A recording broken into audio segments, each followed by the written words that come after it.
গ্যাসের বার্নারে কখনো আপনারা এইভাবে সাবান দিয়ে দেখেছেন? না দিলে অবশ্যই একবার দিন, গ্যাসের খরচ কমবে, চমকে যাবেন। আটার মধ্যে কখনো আপনারা এইভাবে সুচ সুতো গেঁথে দেখেছেন? কেন আটাতে আমরা সুচ সুতো? চলুন তাহলে বন্ধুরা এমনই কিছু ছোট ছোট টিপস আমরা দেখে নিই। অনেক সময় বন্ধুরা দেখা যায় আমরা অনেকটা পরিমাণ মাছ কিনে নিয়ে আসি, হয়তো ততটা মাছ আমরা একসঙ্গে রান্না করি না, আর মাছগুলোকে আমরা ফ্রিজের মধ্যে রেখে দিই। আমাদের বাড়িতে এই ধরনের যে কন্টেনার থাকে, দেখা যায় এই ধরনের কন্টেনারে ভরে রেখে দিলে মাছের মধ্যে না খুব বেশি পরিমাণে বরফ জমে যায়, আর দেখবেন সেই বরফটা ছাড়াতে আমাদের অনেকটা সময় লেগে যায় তাড়াহুড়োর মধ্যে। তাই ছোট্ট একটি টিপস অ্যাপ্লাই করবেন। এখানে আমি নিয়ে নিয়েছি বেশ কিছুটা পরিমাণ সরিষার তেল। সরিষার তেল বা রিফাইন তেল যে কোনো তেল নিতে পারেন। মাছের গায়ে এইভাবে আমি তেলটা ভালো করে লাগিয়ে নিচ্ছি। তেলটা লাগিয়ে নিলে কি হবে, খুব বরফও যদি জমে যায় খুব দ্রুত তাড়াতাড়ি সেই বরফ ছেড়ে যাবে। এবার একটি কন্টেনার নিয়ে নিচ্ছি। কন্টেনারের মধ্যে মাছগুলোকে এইভাবে আমরা ভরে রাখবো। এতে কি হবে, মাছের যে বরফ আছে খুব দ্রুত তাড়াতাড়ি ছেড়ে যাবে আর খুব কম পরিমাণে বরফ জমবে। আমরা অনেকেই বন্ধুরা দেখবেন সর্ষের বাটার তরকারি খেতে ভীষণ পছন্দ করি, কিন্তু গ্যাস অম্বল হয়ে যায় বলে সর্ষে বাটার তরকারি আমরা খাই না। ছোট্ট একটি টিপস আপনাদের সঙ্গে শেয়ার করব বন্ধুরা, সহজেই কিন্তু আপনারা সর্ষে বাটার তরকারি খেতে পারবেন, গ্যাস অম্বল হবে না। যে সর্ষেটা আপনারা পেস্ট করবেন, কি করতে হবে, সেই সর্ষেটার মধ্যে অল্প পরিমাণে জল দিয়ে দেব। এখানে দেখুন আমি একটি চা ছাঁকনি নিয়ে নিয়েছি। চা ছাঁকনির সাহায্যে ধীরে ধীরে এইভাবে সর্ষের পেস্টটাকে ছেঁকে নেব। এতে কি হবে, সর্ষের যে খোসাটা আছে সেটা আলাদা হয়ে যাবে। সর্ষের খোসাটাই দেখবেন সহজে হজম হতে চায় না, গ্যাস অম্বল হয়, এমনকি গলাফুক জ্বালা করে। এইভাবে যদি আমরা ছেঁকে তারপর তরকারির মধ্যে দিই, তরকারির কালারও যেরকম সুন্দর হবে, সর্ষে বাটার তরকারি খেলে আমাদের কিন্তু আর গ্যাস অম্বল হওয়ার সম্ভাবনা থাকবে না। আর যেই খোসাটা আছে আপনারা বাড়িতে গাছপালা যদি থাকে সেই গাছের গোড়ায় দিয়ে দিতে পারেন, ভালো লাগলে। সময় দেখবেন বন্ধুরা আমরা যখন রান্নাবাড়ি করি, এই যে সাইড থেকে না এইভাবে আগুন বের হতে থাকে, যেটা আমাদের গ্যাসের অপচয় হয় বন্ধুরা।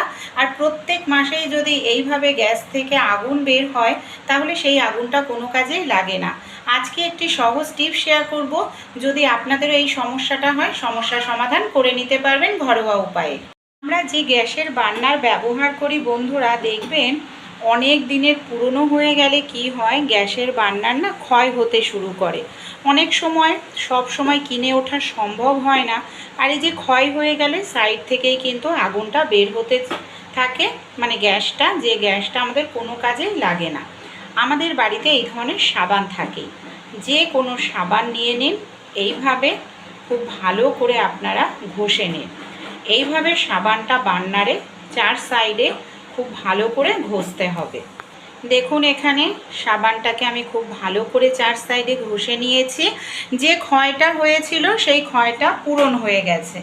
এবার আমি বার্নারটা আপনাদের জ্বালিয়ে দেখাবো যে কত সুন্দর আগুনটা জ্বলছে। সাইড থেকে দেখতে পাচ্ছেন এখন কিন্তু আর কোনো রকম আগুন বের হচ্ছে না বন্ধুরা। এতে আমাদের গ্যাসের অপচয়টাও কম হবে আর পয়সাও কিন্তু বেঁচে যাবে। ভালো লাগলে অবশ্যই ট্রাই করে দেখবেন। আটার মধ্যে কখনো আপনারা এইভাবে সুচ সুতো গেঁথে দেখেছেন? কেন আটাতে আমরা সুচ সুতো লাগাবো? এই টিপসটি দেখলে আপনারাও চমকে যাবেন যে সুতোতে কেন আমরা আটা লাগাবো। চলুন দেখে নিই। আমাদের অনেকের বাড়িতেই সেলাই মেশিন থাকে না বন্ধুরা। সেলাই মেশিন না থাকলে আমরা কি করি, সুচ সুতোর সাহায্যে কোনো কিছু সেলাই করে থাকি। সমস্যাটার মধ্যে তখনই আমাদের পড়তে হয় যখন দেখা যায় যে আমরা সূচে সুতো পরাতে পারছি না, মানে আমাদের হয়তো চোখে সমস্যা রয়েছে। এরকম সমস্যার মধ্যে যদি আপনারাও পড়ে থাকেন যে সূচে সুতো পরাতে গেলে সুতোর মাথা নড়াচড়া করছে, অসুবিধা হচ্ছে, তখন এই কাজটি করবেন। আমাদের বাড়িতে এই ধরনের আটা থাকেই। আটা মাখা যদি না থাকে শুকনো আটা নিয়ে নেবেন, সুতোর মাথাতে নিয়ে আটাটাকে এইভাবে একটু ডলে নিন। এতে কি হবে, সুতোর মাথাটা সোজা শক্ত হয়ে থাকবেই। দেখুন ডলে নিলাম। দেখুন আমি আরও একবার দেখাচ্ছি কত সহজ পদ্ধতি বন্ধুরা। সুতো পরালাম সূচে, সুতোর মাথা নড়াচড়াও করলো না। এইভাবে আপনারা যে কোনো সূচে, ছোট বা বড় সূচে সুতো পরিয়ে নিতে পারেন। ভালো লাগলে আইডিয়াটি অবশ্যই, যদি চোখে সমস্যা থাকে আপনারাও কিন্তু অ্যাপ্লাই করে দেখতে পারেন। এভাবে সহজেই সূচে সুতো পরিয়ে রুটি বা লুচি আমরা কম বেশি প্রত্যেকেই খেয়ে থাকি। এর জন্য আমাদের কি হয়, আটা মাখতে লাগে। অনেক সময় দেখবেন আমাদের হাতের আঙ্গুল কেটে যায়, আমরা ডাইরেক্ট আটাতে হাত দিয়ে আটা মাখতে পারি না, সমস্যার মধ্যে আমাদের পড়তে হয়। এর জন্য আপনারা ছোট্ট এই কাজটি করতে পারেন। আমাদের বাড়িতে যে চামচ থাকে, আপনারা একটি চামচ নিয়ে নিন বা হাতা নিয়ে নিন। চামচ বা হাতার সাহায্যে এইভাবে যদি গোল ঘোরাতে থাকেন, দেখবেন সহজেই আপনারা আটাটা মেখে নিতে পারবেন। আপনাদের আটাতে হাত দেওয়ার কোনো রকম প্রয়োজনই পড়বে না। দেখুন গোল গোল ঘোরাতে ঘোরাতেই কত সুন্দরভাবে এখানে আমি আটাতে হাত না লাগিয়েই কিন্তু আটাটা মেখে নিচ্ছি। আমি এখানে চামচের ব্যবহার করছি, আপনারা কিন্তু হাতা বা ছোট খুন্তিরও ব্যবহার করতে পারেন। এইভাবে যদি মাখেন, পাত্রের গায়েও কিন্তু আপনাদের অনেকটা পরিমাণ আটা লেগে থেকে নষ্ট হবে না। তাই ভালো লাগলে আইডিয়াটি অবশ্যই আপনারাও ট্রাই করে কিন্তু দেখতে পারেন। আশা করছি উপকার পাবেন। বাড়িতে যদি একবার কোনোভাবে ইঁদুর আরশোলা টিকটিকি ঢুকে যায় বন্ধুরা, তাহলে কিন্তু সহজে এদের আর বাড়ি থেকে আমরা তাড়াতে পারি না। বাজার থেকে অনেক ধরনের বিষ, ওষুধ, স্প্রে আমরা কিনে আনি ঠিকই, কেমিক্যালযুক্ত জিনিস ব্যবহার করি। কিছুদিন হয়তো এদের সংখ্যা কম থাকে, আবার দেখা যায় এদের সংখ্যা যেইকে সেই বেড়ে যায়। মাসের শেষে আমাদের অনেকটা টাকা পয়সায় কিন্তু খরচা করতে হয় এদেরকে তাড়ানোর জন্য। আজকে আমি যে রেমেডিটি শেয়ার করব, সেটা যদি অ্যাপ্লাই করে দেখেন বন্ধুরা, আপনারা একবার বাড়ির থেকে শুধু ইঁদুর আরশোলা টিকটিকিই নয় বন্ধুরা, মশাও দেখবেন কত দ্রুত তাড়াতাড়ি দৌড়ে পালাবে আর 5 মিনিটের মধ্যে। চলুন রেমেডিটি দেখে নিই, ভালো লাগলে ট্রাই করে দেখবেন। আমাদের বাড়িতে এই ধরনের অনেক কিন্তু ওষুধ থাকে দেখবেন বন্ধুরা, যে ওষুধের ডেট শেষ হয়ে গেছে, কোনো কাজেই ব্যবহার করি না। দেখুন এমন অনেক ওষুধ থাকে যে 5 দিন খেতে বলে, কিন্তু পুরো পাতা ধরে হয়তো আমাদের কিনতে লাগে। তাই এরকম ধরনের ওষুধগুলোর, যেগুলোর ডেট শেষ হয়ে গেছে, রেখে দিতে দিতে ওষুধগুলোকে না আপনারা ফেলবেন না। দেখুন এরকমই ওষুধ আমি এখানে নিয়ে নেব। এখানে কিন্তু এই ধরনের ওষুধ যে কোনো ওষুধ হতে পারে। দেখুন বেশ কিছুটা ওষুধ এখানে আমি নিয়ে নিচ্ছি। এবার আমরা কি করব, ভারী কোনো কিছু দিয়ে ওষুধগুলোকে এইভাবে মানে গুঁড়ো করে নেব, কারণ তা না হলে কিন্তু মিশতে অনেকটা সময় লাগবে, তাই গুঁড়ো করতে হবে। দেখুন এখানে আমি ওষুধগুলোকে ভালো করে গুঁড়ো করে নিয়েছি। এবার আমি এখানে নিয়ে নেব বন্ধুরা পেঁয়াজ। পেঁয়াজ আমাদের প্রত্যেকের বাড়িতেই থাকে কিন্তু বন্ধুরা।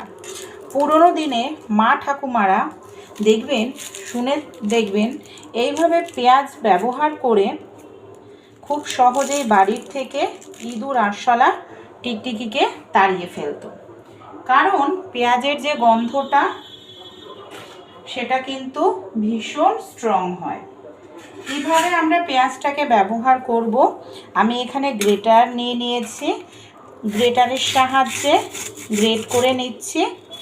আপনারা চাইলে পেঁয়াজটাকে কিন্তু থেতো করে বা পেস্ট করেও ব্যবহার করতে পারেন। মেন এখানে আমাদের দরকার বন্ধুরা যেটা, সেটা হলো পেঁয়াজের রসের। এই দেখুন 1 চামচ পরিমাণ মতো পেঁয়াজ এখানে খুব সুন্দরভাবে গ্রেট করে নিলাম। এবার বন্ধুরা এখানে আমি নিয়ে নিয়েছি দেখুন শ্যাম্পু। যে কোনো শ্যাম্পু আমাদের বাড়িতে থাকে যেটা, সেটাই আপনারা এখানে ব্যবহার করবেন। অনেক সময় কি হয়, এই যে এই জিনিসগুলো আমরা ব্যবহার করি, তার কারণে দেখবেন যেখানে ব্যবহার করা হয় একটা দাগ তৈরি হয়ে যায় দেয়ালে বা ফার্নিচারে। তাই আপনারা যদি আগে থেকেই এটাকে শ্যাম্পু দিয়ে ব্যবহার করেন, দাগ হবে না, খুব সুন্দর রুম ফ্রেশনারের কাজ করবে। এখানে আমরা যে ওষুধটাকে গুঁড়ো করে রেখেছিলাম সেই ওষুধটাকেও দিয়ে দিলাম। সব উপকরণ দিয়ে খুব ভালো করে এটাকে মিশিয়ে 5-6 মিনিটের জন্য রেস্টে রেখে দেব। এখানে একটি পাত্র নিয়ে নিয়েছি, পাত্রের মধ্যে আমি দেখুন নিয়ে নিচ্ছি হারপিক। এমন পাত্র ব্যবহার করবেন যেটা আপনারা কোনো খাওয়ার কাজেই ব্যবহার করেন না, সেরকম পাত্রই নেবেন বন্ধুরা। আর অবশ্যই প্লাস্টিকের পাত্রই ব্যবহার করবেন। কিছুটা পরিমাণ দিয়ে দেব খাবার সোডা। খাবার সোডা বা বেকিং সোডা দেওয়ার পর খুব ভালো করে এটাকে এইভাবে মিশিয়ে নেব। খাবার সোডা বেকিং সোডা ব্যাকটেরিয়া জীবাণু ধ্বংস করে, বাড়ির থেকে আরশোলা ইঁদুর টিকটিকি তাড়াতেও ভীষণ সাহায্য করে। দেখুন মিশ্রণটা কত সুন্দরভাবে ফুলে উঠেছে। আর এটাকে আপনারা 1 মাস রেখেও ব্যবহার করতে পারবেন। খুব ভালো করে কিন্তু খাবার সোডার সঙ্গে আমাদের হারপিকটাকে মিশিয়ে নিতে হবে। এবার আমরা কি করব, এখানে আমি নিয়ে নিচ্ছি ভিনিগার। এখানে আমি কিন্তু লেবু দেব না, ভিনিগারেরই ব্যবহার করতে হবে। ভিনিগার দিলে আরশোলা ইঁদুর টিকটিকিও পালাবে, সেই সঙ্গে এই যে আমরা মিশ্রণটা তৈরি করছি এটা সহজে কিন্তু নষ্টও হবে না। এর মধ্যে আমরা যে 5 মিনিটের জন্য এই যে পেঁয়াজ, শ্যাম্পু, এই ওষুধের মিশ্রণটা এখানে মিশিয়ে রেখেছিলাম, এটাকে আমি দিয়ে ভালো করে মিশিয়ে নেব। এইভাবে খুব সুন্দর করে আগে মিশিয়ে নিতে হবে দেখুন মিশ্রণটাকে। তারপর কি করব, এর মধ্যে আমরা দিয়ে দেব 1 গ্লাস পরিমাণ জল। জলের পরিমাণ বেশি দেবেন না, তাহলে এর গন্ধটা স্ট্রং গন্ধটা থাকবে না। আবারও 10 মিনিট এটাকে রেস্টে রাখবো। এখানে আমি 10 মিনিট রেখে দিয়েছিলাম। 10 মিনিট পর খুব ভালো করে এটাকে আমি মিশিয়ে নেব। এবার ছেঁকে নিতে হবে, তা না হলে এটা কিন্তু স্প্রে বোতলে ব্যবহার করা যাবে না। ছাকার পর এই যে অবশিষ্ট অংশটা এটাকে ফেলবো না, আর এখানে একটি পুরনো ছাঁকনি ব্যবহার করবেন। অবশিষ্ট অংশটাকে রেখে দিলাম, এটাকেও ব্যবহার করব। এটাকে আমি সাইডে রাখছি। এবার একটি স্প্রে বোতল নিয়ে নিচ্ছি।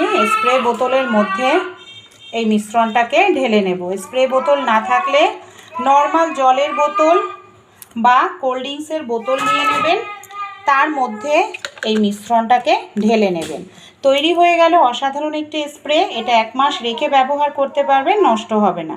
আর এই যে অবশিষ্ট অংশটা রয়েছে এর মধ্যে আমি দিয়ে দিচ্ছি বেশ কিছুটা পরিমাণ আটা, যে আটার আমরা রেগুলার রুটি তৈরি করে খাই। এর মধ্যে কিন্তু কোনো রকম আপনারা জলের ব্যবহার করবেন না। এটাকে আপনারা জল ছাড়াই খুব ভালো করে এইভাবে হালকা একটু শুকনো শুকনো করে মেখে নিন। দেখুন এইভাবে মাখতে হবে। এই যে মিশ্রণটা তৈরি করলাম, আমি এখানে ছোট ছোট এরকম কার্ডবোর্ড ছিঁড়ে নিয়েছি। এর মধ্যে এই মিশ্রণটাকে আমরা অল্প অল্প পরিমাণ দিয়ে দেব। যখনই বাড়িতে ইঁদুর আসবে এটাকে কিন্তু খাবার হিসাবে খাবে, যেহেতু এখানে আটা দেওয়া রয়েছে। আপনারা চাইলে কন্টেনারের মধ্যেও দিতে পারেন। চলুন তাহলে দুটোই রেডি হয়ে গেছে। আমরা বাসনপত্র রেখে থাকি সেই সব জায়গাতে কিন্তু স্প্রে করতে পারি না, কারণ খাবার দাবারের বাসনপত্র থাকে। এই যে মিশ্রণটা তৈরি করে নিয়েছি এটাকে আপনারা যে কোনো কোনায় দিয়ে রাখুন। যখন বাড়িতে ইঁদুর আসবে আরশোলা টিকটিকি রাত্রিবেলায় খাবার হিসাবে খাবে, পাশেই দেখবেন মরে পড়ে থাকবে। আপনারা গ্যাসের ওভেনের ওপর, ইন্ডাকশন ওভেনে, কিংবা আপনারা কিচেন স্ল্যাপে যেখানে সবজি রাখেন, ফল রাখেন, সব জায়গায় এইভাবে কোনায় কোনায় দিয়ে রাখবেন। দেখবেন কত সহজেই আমরা ইঁদুরকে মেরে ফেলতে পারবো, সেই সঙ্গে আরশোলা টিকটিকিকেও। আর আমাদের এই যে মিশ্রণটা বেসিন বা সিঙ্কের নিচেই দেখবেন টিকটিকি, আরশোলা, মশারা লুকিয়ে থাকে। প্রত্যেক দিন আপনারা এখানে স্প্রে করবেন। যেখানে আমাদের স্টোর রুমে এক্সট্রা কাপড়পত্র, আমরা পুরনো জিনিসপত্র রেখে থাকি, এই জায়গাতেও স্প্রে করবেন, কারণ আরশোলা ইঁদুররা বাসা তৈরি করে। স্প্রে করলে সেই সব জায়গাতে থাকতে পারবে না, মশারাও লুকিয়ে থাকতে পারবে না। রাত্রিবেলায় বেসিন বা সিঙ্কের মুখে এইভাবে মিশ্রণটা দিয়ে দেবেন। দেখবেন এই জায়গা থেকে আর কখনোই ছোট ছোট আরশোলা, মশা, টিকটিকি ঘরে ঢুকবে না। বেসিন বা সিঙ্কের পেছনের দিকটাও মিশ্রণটা প্রত্যেক দিন একবার করে স্প্রে করবেন। সন্ধেবেলায় জানলার গ্রিলগুলোতেও এইভাবে মিশ্রণটা স্প্রে করে দিন। এই সব জায়গাতে আর মশা কখনোই ঢুকবে না এইসব জায়গা থেকে, আর সহজেই পালিয়ে যাবে গন্ধের কারণে। আপনারা এটাকে অ্যাপ্লাই করে ব্যবহার করে দেখুন, আশা করছি খুব ভালো হবেন। এখানে আমি একটি থালা নিয়ে নিয়েছি, এখানে দুটো থালা নিতে হবে। থালাতে আমি সামান্য পরিমাণ একটু তেল লাগিয়ে নেব। আপনারা যদি রুটি করতে চান তাহলে অবশ্যই শুকনো আটা নিয়ে নেবেন। আমি যেহেতু লুচি বানাবো তাই তেল লাগিয়ে নিয়েছি। লুচি এইভাবে একসঙ্গে 3টে আমি বেলে দেখাবো। কোনো রকম এখানে কিন্তু আমাদের ব্যালন চাকির প্রয়োজন পড়বে না বন্ধুরা। ওপর থেকে আরও একটি বড় থালা নিতে হবে। থালাটাকে নিয়ে এইভাবে আমরা হালকা করে একটু চাপ দেব। চাপ দিলেই দেখবেন আমাদের কত সুন্দরভাবে পারফেক্ট গোল রুটি মানে রুটি বা লুচি তৈরি হয়ে যাবে বন্ধুরা।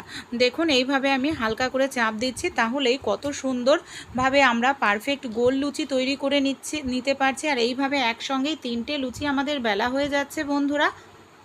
সময়ও কম লাগবে, খাটনিও কম হবে। অনেক সময় অনেকটা পরিমাণ লুচি বেলতে গেলে আমাদের অনেকটা সময় লেগে যায়। তখন আপনারা এই ছোট্ট টিপসটি যদি ট্রাই করেন, আপনাদের যে কাজটা অনেকটাই সহজ হয়ে যাবে। চলুন পরবর্তী টিপসটি আমরা দেখে নিই। চুল আঁচড়ানোর জন্য কম বেশি আমরা প্রত্যেকেই কিন্তু চিরুনির ব্যবহার করে থাকি। অনেক সময় দেখবেন যে চিরুনি দিয়ে আমরা চুল আঁচড়াই বন্ধুরা, চিরুনির মধ্যে প্রচুর পরিমাণে চুল থাকে। অনেক সময় রেখে দিই, অনেক সময় সেই চুলগুলোকে এখানে ওখানে ফেলি। এতে কি হয়, আমাদের ঘরবাড়িও না নোংরা হয়ে যায়। আমাদের বাড়িতে অনেক এই ধরনের পলিথিন কিন্তু আসেই বন্ধুরা। পলিথিনগুলোকে আপনারা পরিষ্কার করে রেখে দিন। কি করবেন, একটি পলিথিন চিরুনির মধ্যে আমি এইভাবে ঢুকিয়ে নিচ্ছি। এতে দুটো উপকার হবে। আমাদের যখন আমরা চুলটা আঁচড়াবো, যে চুলটা উঠবে সেটা কিন্তু আমাদের এখানে ওখানে ঘরে পড়বে না, এমনকি আমরা ডাইরেক্ট ডাস্টবিনে ফেলতে পারবো। দেখুন চুলটা আঁচড়ে নিয়েছি, চুল অলরেডি উঠেছে। এবার আমি এই প্লাস্টিকটা খুলে নিচ্ছি। প্লাস্টিকটা খুলে নিয়ে ডাস্টবিনে ফেলে দিলেই আর চিরুনিটাও পরিষ্কার থাকবে। অনেক সময় মাথাতে আমরা তেল দিয়ে থাকি, যার কারণে চিরুনিটা একেবারে তেলে নোংরা হয়ে যায়। তাই এই কাজটি আপনারা করে দেখবেন, এতে ঘরবাড়িও পরিষ্কার থাকবে, চিরুনিও পরিষ্কার থাকবে।